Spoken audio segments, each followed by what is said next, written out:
Morning दोस्तों, मैं विष्णु प्रसाद Vishnu classes के साथ आज से हम लोग शुरुआत करने जा रहे हैं आपका एनसीईआरटी का 9th क्लास का चैप्टर 1 इकोनॉमी का ये चैप्टर है।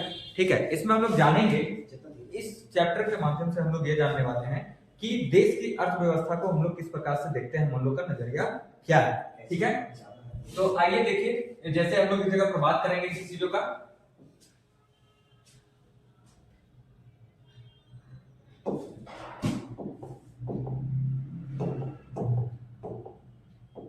हाँ, तो हम लोग आज बात करेंगे, हम लोग का पहला चैप्टर का नाम है the story of village Palampur, यानी एक गांव है पालमपुर, जिसके माध्यम से हम लोग समझेंगे इकोनॉमी क्या होता है, अर्थव्यवस्था क्या है, इसके बारे में हम लोग जानकारी हासिल करेंगे। ठीक है, तो चलिए देखिए क्या इसमें कहा है।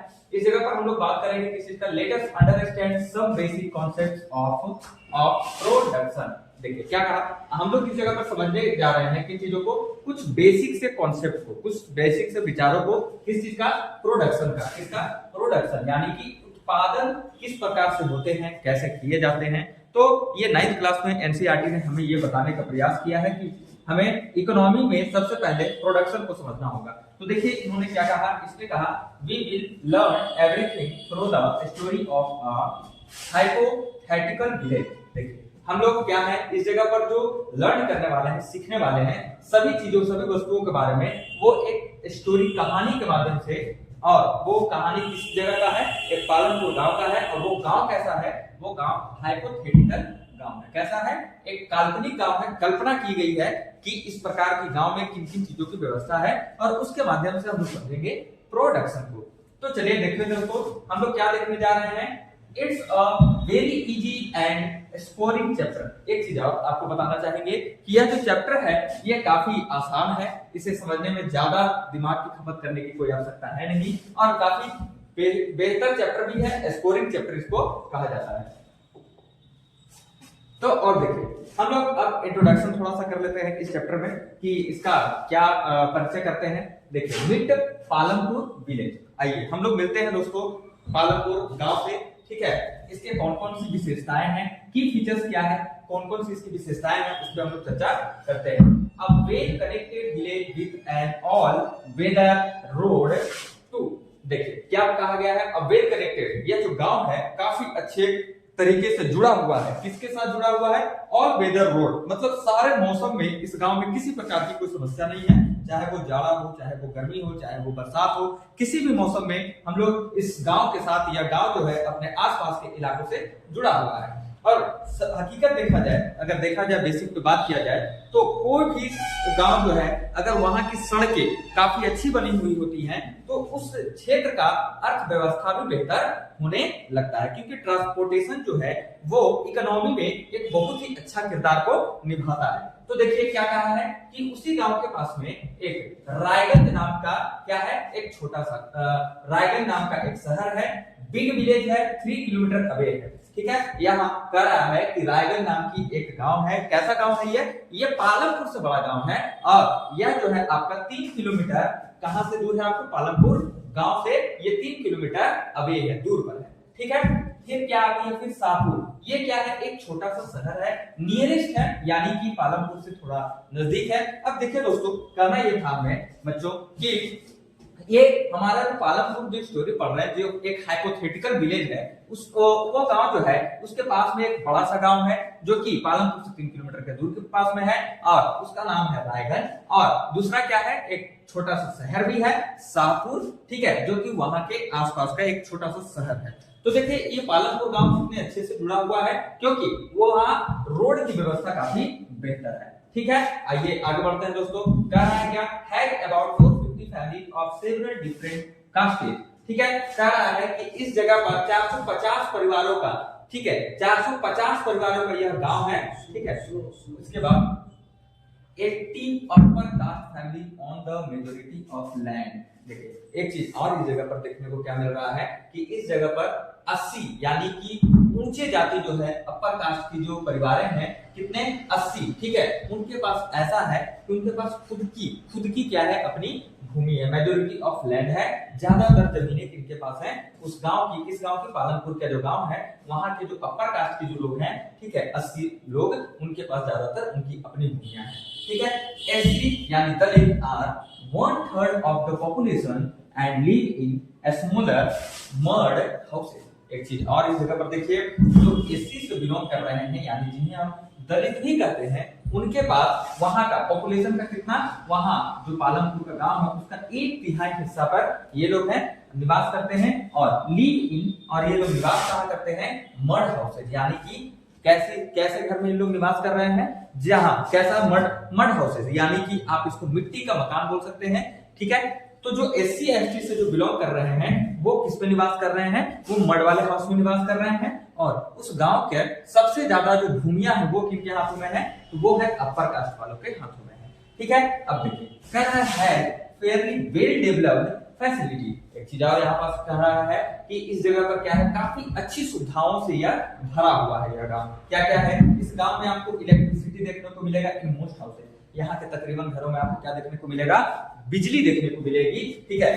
फिर दूसरा चीज 2 primary schools and 1 high school. देखिए एक और अच्छी बात है कि हमारे यह जो गांव है, जो हमारा पालनपुर, जो कि जिसे हाइपोथेटिकल गांव कहा गया है, इस जगह पर एक चीज और खासियत है कि इस जगह पर 2 प्राइमरी स्कूल है और एक हाई स्कूल भी है, ठीक है। अब देखिए एक चीज और इस जगह पर क्या निकल के आ रहा है, government primary health centre PHC. एक चीज और है कि उस गांव में सरकार के द्वारा चलाई जाने वाली प्राथमिक अस्पताल भी उपलब्ध है, और एक प्राइवेट डिस्पेंसरी है। डिस्पेंसरी यानी कि उस जगह पर क्या है, एक छोटा सा दवा दुकान भी आपको देखने को मिलेगा, लेकिन वो दुकान कैसा है, वो प्राइवेट है, ठीक है बच्चों। यहां तक समझने में किसी को कोई दिक्कत है? चलिए आइए अब और देखते हैं। एक प्रकार से आपको याद दिलाना चाहेंगे, रिमेंबर आप कर लीजिएगा कि Palanpur is not a backward village. आप इस कहानी के माध्यम से यही जान पाइएगा ऑल ओवर कि ये जो पालनपुर जो गांव है ये कोई पिछड़ा गांव तो नहीं है भैया, क्योंकि क्या पिछड़ा गांव में आपको लगता है कि पिछड़ा गांव में आपको इलेक्ट्रिसिटी की सुविधा देखने को मिलेगी, या प्राइमरी स्कूल्स देखने को मिलेंगे, हाई स्कूल देखने को मिलेंगे, या सरकार के द्वारा बनाए गए हॉस्पिटल देखने को मिलेंगे, डिस्पेंसरी वगैरह देखने को मिलेंगे? क्या इस प्रकार की सुविधा देखने को मिलती है? क्या मिल पाती है? नहीं, मुझे नहीं लगता कि इस प्रकार की बैकवर्ड जो विलेज होते हैं, जो पिछड़े गांव होते हैं, वहां पर देखने को मिलती होंगी, ठीक है। चलिए इट्स क्वाइट मॉडर्न, इसको हम लोग क्या कहेंगे, आधुनिक कहेंगे। क्या इसको हम लोग कहेंगे, आधुनिक कहेंगे। तो चलिए दोस्तों आगे बढ़ते हैं इसी के साथ। चलिए अब क्या है, मेन प्रोडक्शन, अब बारी आ रही है मेन प्रोडक्शन एक्टिविटी, यानी हमारा ये जो गांव पालनपुर है, यहाँ का मुख्य व्यवसाय, यहाँ का मुख्य काम क्या है, उस चीज को हम लोग इस जगह पर समझते हैं। तो देखिए यहाँ का जो मुख्य व्यवसाय है, काम क्या है, the main aim is to understand how production is organised in the village. देखिए क्या कहा जा रहा है कि यहाँ का जो मुख्य जो लक्ष्य है, यहाँ की जो द मेन एम, यहाँ का जो मेन काम है, मेन लक्ष्य जो है, is to understand how production is organised in the village. मतलब यहाँ मेन जो लक्ष्य है कि इस गांव में हम लोग प्रोडक्शन को किस पर कैसे प्रबंध करेंगे, ठीक है, कैसे उसको समझ पाएंगे, उस चीज को यहाँ हम लोग समझेंगे। यहाँ का मेन हम लोगों का क्या है, मेन काम होगा, ठीक है, क्या, प्रोडक्शन को समझना, ठीक है, प्रोडक्शन को समझना ही हमारा मेन उद्देश्य होगा, लक्ष्य होगा। तो देखिए activities are divided into 2 main types. क्या आप लोग देख रहे हैं दोस्तों कि यहाँ पास क्या है, इस गांव में एक्टिविटी जो काम किए जा रहे हैं ना, उसको काम को यहाँ पास कितने भागों में बांटा गया है, दो भागों में इस जगह पर हम लोग बांटे हैं। कितने भागों में बांटे हैं, 2 मेन टाइप्स में हम लोगों ने बांटा है, ठीक है। यहाँ जो काम चल रहे हैं उसको किस किस में आप देख सकते हैं दोस्तों। पालनपुर इकोनॉमी में क्या है, एक है आता है आपका क्या, फार्मिंग एक्टिविटी, एक है क्या, फार्मिंग एक्टिविटी, जो कि कैसा काम है, यहाँ के लोगों के द्वारा किया जाने वाला, यानी कि पालनपुर गांव में ज्यादातर जो जनसंख्या है वो किस काम को कर रही है, वो फार्मिंग एक्टिविटी कर रही है बाबू। किस काम को कर रही है, कृषि का काम कर रही है, खेती बाड़ी का काम कर रही है। और दूसरा किस टाइप में बांटा, नॉन फार्म एक्टिविटी में इसको बांटा गया है, ठीक है। इसमें क्या आता है, स्मॉल मैन्युफैक्चरिंग, डायरी, जैसे dairy, transport, shopkeeping, non farm activity. ये ऐसा काम होता है जो कृषि से जुड़ा हुआ नहीं होता है। तो जैसे स्मॉल मैन्युफैक्चरिंग, यानी कि जिसको आज के समय में एमएसएमई भी बोल दिया जाता है ना, स्मॉल मैन्युफैक्चरिंग इंडस्ट्री के नाम से भी जानते हैं, यानी छोटे मोटे उद्योग। जैसे बहुत सारे लोग क्या करते हैं, अपने घरों में ही कपड़े बनाने का काम करते हैं, प्लेट पत्थर बनाने का काम करते हैं, प्लस में जैसे कुछ लोग घर पर कॉपी किताबों को बनाने का भी आजकल शॉप्स डाल रहे हैं, या फिर बहुत जगह पे आप देखते होंगे ना बाबू कि कुछ जो मम्मी होती हैं या दीदी लोग होती हैं सिलाई वगैरह का काम करती हैं घरों पर आकर के, ये सारी चीजें स्मॉल मैन्युफैक्चरिंग में आपका एंट्री करता है। और जैसे डेयरी का काम का मतलब यहाँ पास इस जगह पे हुआ दूध उत्पादन से रिलेटेड। जैसे आप देखते होंगे गाँव घरों में क्या होता है कि लोग गाय को पालते हैं, भैंस को पालते हैं, बकरियों को पालते हैं, किस लिए? दूध उनसे प्राप्त करने के लिए, ठीक है। अब दूध को प्राप्त करके वो क्या करते हैं? दूध को सेल करते हैं, ठीक। फिर होता है ट्रांसपोर्ट। आप देखते होंगे बहुत सारे लोग यातायात यानी कि कार वगैरह चलाते हैं, या ट्रांसपोर्ट हो गया जैसे कि ट्रक हो गए, ट्रैक्टर हो गए, ये सारी चीजों को ये लोग चलाने का काम करते हैं। फिर और क्या होता है? Shop keeping. बहुत सारे लोग क्या करते हैं? दुकानदार भी होते हैं, दुकान चलाने का काम करते हैं। ये सारे किसमें आते हैं बाबू? नॉन फार्म एक्टिविटी में ये काउंट किए जाते हैं। और फार्मिंग एक्टिविटी में क्या होता है? इसमें मेन काम होता है किसानी का, इसमें खेती बाड़ी का काम होता है। चलिए तो देखिए, most of the chapter is about farming. कह रहा मोस्ट ऑफ द चैप्टर मतलब इस चैप्टर में तकरीबन हिस्सा किसके बारे में बात किया जाएगा? फार्मिंग के बारे में बात किया जाएगा। But non farm is also important for exams. लेकिन देखिए यहाँ जो है पालनपुर का जो स्टोरी है इस चैप्टर में जो हम लोग पढ़ेंगे, पहला चैप्टर जो है एनसीईआरटी का, ठीक है, 9th क्लास का है ये। तो इसमें क्या है कि ज्यादातर किसके बारे में हम लोग चर्चा करते रहेंगे? सिर्फ फार्मिंग के बारे में ही चर्चा करते रहेंगे, ठीक है। लेकिन यहाँ क्या कहा जा रहा है? Non farm is also important for exam. लेकिन क्या है? जो नॉन फार्म एक्टिविटी जो है ये भी महत्वपूर्ण है। किसके नजरिए से? तो एग्जाम के नजरिए से। आपके परीक्षा में इसके बारे में भी पूछा जाएगा। मुझे तो लगता है सिर्फ परीक्षा ही नहीं, आपके रियल लाइफ में भी ये चैप्टर आपको इतनी मदद करेगी अपने पर्सनल जीवन को समझने में, आपके रियल लाइफ को समझने में काफी हेल्पफुल रहेगा, ठीक है। भले स्टोरी जो पालनपुर का हो वो हाइपोथेटिकल है, लेकिन इसमें लिखी गई हर एक शब्द ऐसी हैं जो हमारे रियल लाइफ यानी कि मौजूदा जिंदगी से जुड़ी हुई है। चलिए और आगे बढ़ते हैं। तो आपको समझ में आ ही गया होगा कि मेन प्रोडक्शन क्या है, यहाँ के लोगों का मेन काम क्या है। ज्यादातर इस चैप्टर में क्या समझना है? प्रोडक्शन को हमको समझना है। और यहाँ के काम को कितने भागों में लोगों ने बांट दिया है? 2 पार्टों में बांटा है, ठीक ना। और पहला क्या है? ये इकोनॉमी ही है, पालनपुर का इकोनॉमी ही है। पहला है फार्मिंग का काम यहाँ के लोग करते हैं जो कि मुख्य काम है, और दूसरा क्या है? नॉन फार्म एक्टिविटी है। चलिए इसके साथ और आगे बढ़ते हैं।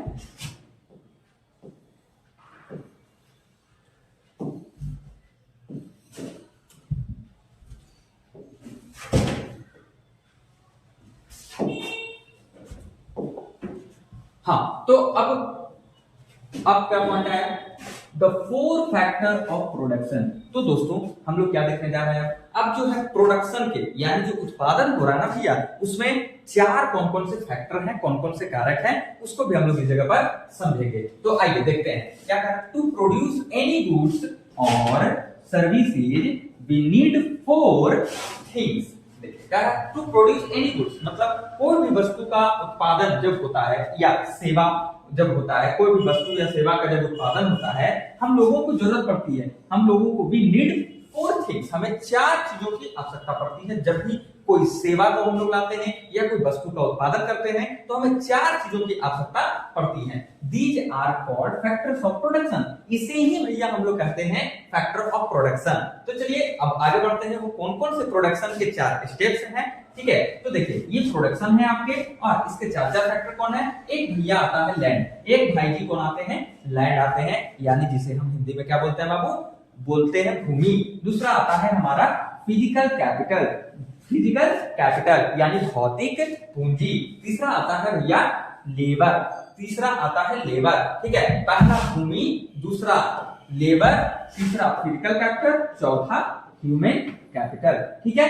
ये 4 ऐसे तत्व हैं, ऐसे फैक्टर हैं बाबू, जो हमें प्रोडक्शन करने के लिए इन 4 चीजों का होना बहुत ही मोस्ट इंपोर्टेंट मान लीजिए कि होना जरूरी है। चाहे वो किसी प्रकार का भी आप प्रोडक्शन कर रहे हो, चाहे वस्तुओं का प्रोडक्शन कर रहे हो, चाहे सर्विस का प्रोडक्शन कर रहे हो, किसी भी प्रोडक्शन को कर रहे हैं तो हमें इन 4 तत्वों की आवश्यकता होती है। क्या क्या? लैंड हो गया, लेबर हो गया, उसके बाद हमें फिजिकल कैपिटल चाहिए, उसके बाद हमें क्या चाहिए होता है? ह्यूमन कैपिटल चाहिए होता है। तो देखिए ये अब एक चीज और है, यहाँ क्या लिखा? VBI important, you must learn these 4 factors by heart. मतलब कह रहा है हृदय के द्वारा इन 4 फैक्टरों को समझना बहुत ही जरूरी है। ये मोस्ट इंपॉर्टेंट है, ठीक है। तो देखिए इसमें क्या कहा गया है, लैंड में क्या कहा गया, land and other natural resources like water, minerals, भूमि तो चाहिए ही, और इसके अलावा क्या चाहिए होता है, जो भी प्राकृतिक संसाधन है, नेचुरल रिसोर्सेज है, जैसे कि पानी की जरूरत पड़ती है, मिनरल्स की जरूरत पड़ती है, खनिजों की जरूरत पड़ती है, ठीक है। फिर उसके बाद हम लोग बात करते हैं किसके ऊपर, लेबर हम लोग क्या है, people who do the work, वैसे लोग जो काम करते हैं बाबू, डेली बेसिस पे काम करते हैं, जिन्हें काम करने के बदले कुछ पैसा मिलता है प्रतिदिन, ठीक है, या मंथली रूप में मिलता है, ऐसे लोगों को हम लोग लेबर कह रहे हैं, ठीक है। उसके बाद बारी आती है फिजिकल कैपिटल की, किसकी बारी आती है, फिजिकल कैपिटल की। इसमें क्या होता है, फिजिकल कैपिटल में इनपुट्स, इसमें किन किन चीजों को इनपुट दिया जा रहा है, इनपुट मतलब इसमें किन किन चीजों को हम लोग दे पा रहे हैं, जैसे लाइक मशीन हो गया, टूल्स हो गया और मनी हो गया। मतलब फिजिकल कैपिटल एक प्रकार का ऐसा कैपिटल, ऐसा पूंजी होता है जिसे हम वन टाइम इन्वेस्टमेंट करते हैं, क्या करते हैं, एक टाइम पे ही इन्वेस्टमेंट करते हैं, और उस लंबे समय तक वो क्या होता है, चलता है। इस प्रकार के कैपिटल को हम लोग क्या कहते हैं, फिजिकल कैपिटल कहते हैं। जैसे आप सोचो मशीन आप एक बार ही तो लाओगे ना, ऐसा थोड़ी ना है कि आप हर बार मशीन को खरीद के ला रहे हो, ऐसा नहीं करोगे। मशीन आप एक बार लगाओगे और उससे लंबे समय तक आप प्रोडक्शन को लोगे। टूल्स हो गए, जो औजार होते हैं, पैसा भी आप एक बार इन्वेस्ट करोगे, ठीक ना। चलिए उसके बाद क्या है, ह्यूमन कैपिटल को आप समझिए। जैसे ह्यूमन कैपिटल में क्या होता है, जैसे नॉलेज एंड स्किल, तो बहुत ही इंपॉर्टेंट चीज हो गया। ह्यूमन कैपिटल क्या है, मानव पूंजी जिसे हम कहते हैं। तो हम मानव किस प्रकार से पूंजी को लगा पा रहे हैं, जैसे अपने ज्ञान का उपयोग करके, अपने स्किल का उपयोग करके, कंबाइन दो अदर थ्री, और साथ ही साथ क्या करते हैं, इन तीनों को एक साथ जोड़ के भी इसका उपयोग कर पाते हैं। क्यों, अगर हमारे पास ज्ञान है तभी तो इन तीनों को हम जोड़ करके एक साथ उपयोग करेंगे, और उस स्किल को भी। जैसे अभी देखिए, अभी मैं आपको पढ़ा रहा हूँ, ऑनलाइन पढ़ा रहा हूँ, कैसे पढ़ा पा रहा हूँ, क्योंकि मेरे पास क्या है, नॉलेज है, तो इस वजह से मैं पढ़ा रहा हूँ, और साथ ही साथ क्या, कुछ स्किल्स भी हैं जिसके वजह से मैं आपको ऑनलाइन पढ़ा पा रहा हूँ, ठीक है। तो चलिए फिर और आगे बढ़ता हूँ, ठीक है।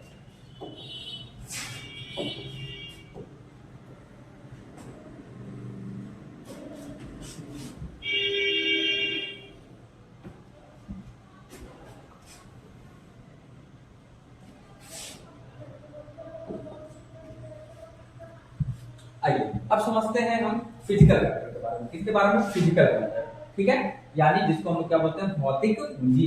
इस पे हम लोग थोड़ा सा विशेष ध्यान देते हैं। अब क्लोजर लुक क्या देखिए, फिक्स्ड कैपिटल, फिजिकल कैपिटल में आती है फिक्स्ड कैपिटल और वर्किंग कैपिटल।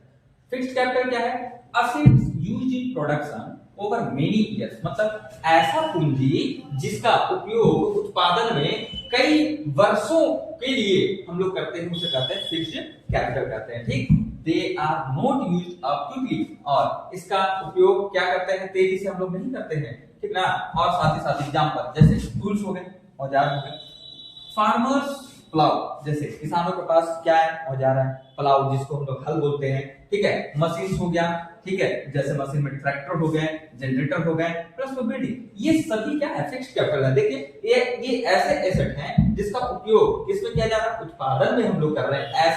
ऐसा पूंजी जिसका उपयोग हम लोग उत्पादन में करते हैं ओवर मेनी ईयर्स, मतलब कई वर्षों के लिए करते हैं, ठीक है। They are not used up quickly, क्या इन सारे चीजों का तेजी से उपयोग कर पा रहे हैं, नहीं। ये चीजें आने से हमारे काम में तेजी आई है, लेकिन इनका उपयोग हम लोग तेजी से नहीं कर रहे हैं, ठीक है। इनके आने की वजह से हमारी कामें क्या हुई हैं, उसमें सहूलियत हो गई है, थोड़ा आरामदायक हो गया है, और तेजी से काम हो रहा है, ठीक है। अब वर्किंग कैपिटल, अब समझिएगा किसको, वर्किंग कैपिटल को। वर्किंग कैपिटल क्या, things that are used up in production, ऐसी वस्तुएं जिनका उपयोग उत्पादन में किया जाता है, ठीक है। ऐसी वस्तुएं जिनका उपयोग हम लोग क्या करते हैं, उत्पादन में करते हैं, उसको हम लोग वर्किंग कैपिटल कहते हैं। Needed for day to day operation, और दैनिक जीवन में जिन भी चीजों की जरूरत है उसमें उसको पूरा करने के लिए जिन भी धन का, जिन भी पूंजी का जरूरत पड़ता है, हम लोग यूज करते हैं, उसे हम लोग कहते हैं वर्किंग कैपिटल। जैसे एग्जांपल आप देख सकते हैं, रॉ मटेरियल हो गया, यानी कच्चे पदार्थ, जैसे कि अगर आप खेती कर रहे हैं तो आपको खेती करने के लिए बीज चाहिए होता है, खाद चाहिए होता है, और साथ ही साथ क्या है, मनी इन हैंड, और पैसे भी साथ में चाहिए होते हैं, तभी तो हम अपने दैनिक जीवन के कामों को पूर्ति कर पाएंगे। ऐसे कामों को ही हम लोग क्या कहते हैं, वर्किंग कैपिटल कहते हैं। सिंपल सा, अगर आपको समझना है तो आप देख सकते हैं, आपको इस जगह पर ट्रिक भी हमने लिख दिया है, वो क्या है, फिक्स्ड अगर आप समझ सकते हैं फिक्स्ड कैपिटल किसे कहते हैं, लॉन्ग टर्म व्यू, ऐसे पूंजी, ऐसा पूंजी जिसका उपयोग हम लंबे समय के लिए करते हैं उसे फिक्स्ड कैपिटल कहते हैं। वर्किंग, दूसरा क्या है, working capital, use up in one cycle, जिसका हम एक बार ही उपयोग कर पाते हैं, ऐसे को हम लोग क्या कहते हैं, वर्किंग कैपिटल। ठीक है, तो चलिए दोस्तों और इसी के साथ आगे बढ़ते हैं। ठीक है,